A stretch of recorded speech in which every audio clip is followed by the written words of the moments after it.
osoo namni gargar nu baasuuf yaalu nuti waliin dhaabbannam.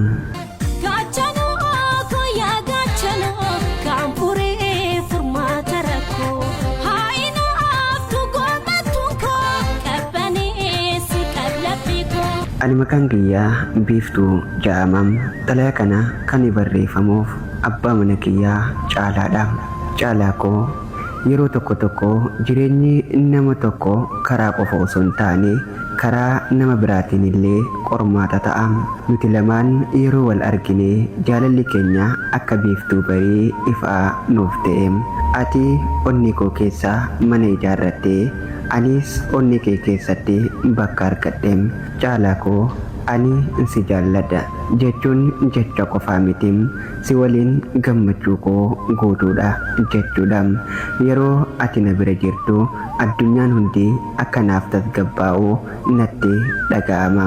Ati nama jireenya koo keessatti filadhe qofaa miti, ati nama an jireenya koo waliin qooddachuuf onni koo filatteedha. Garuu jaalalli keenya nama hunda gammachiisuu hin dandeenye. Namoonni tokko sababa jireenya isaanii keessatti gammachuu dhabaniif gammachuu nama biraa arguuf obsuu dadhabu.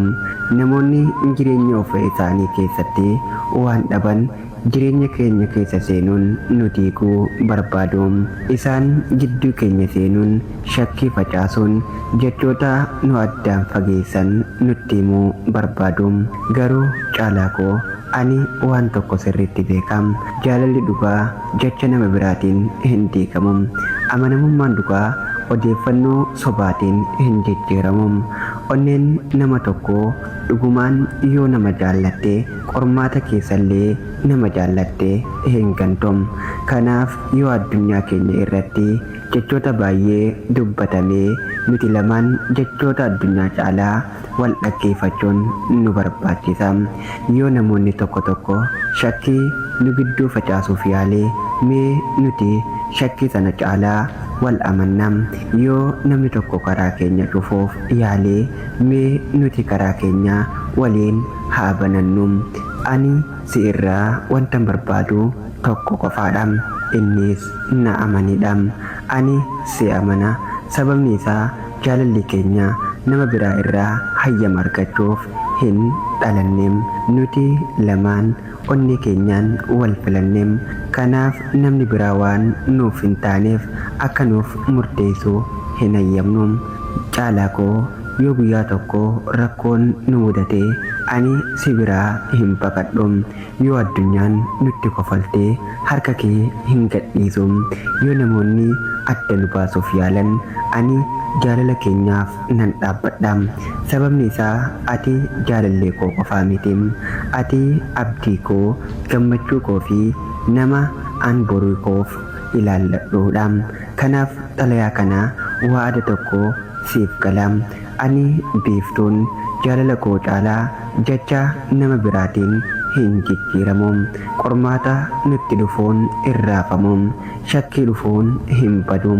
Namni gidduu keenya seenuuf yaalu yoo jiraate nuti caalatti walitti dhiyaachuun jechoota isaanii qilee bishaan buutee akka goonu abdiin qaba.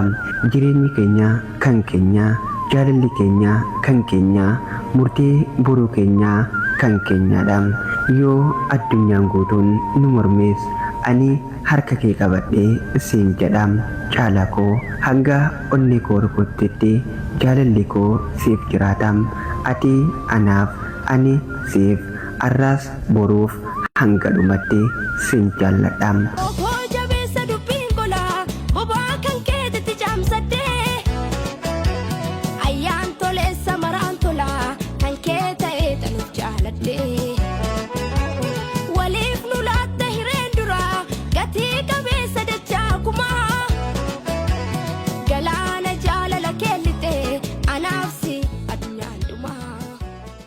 لا يا جالا لا يا جالا لا يا روكيتي ونسنتو لا لا شيخن جتو من قدوف درقق سامي سمان ملك تسنتكيسا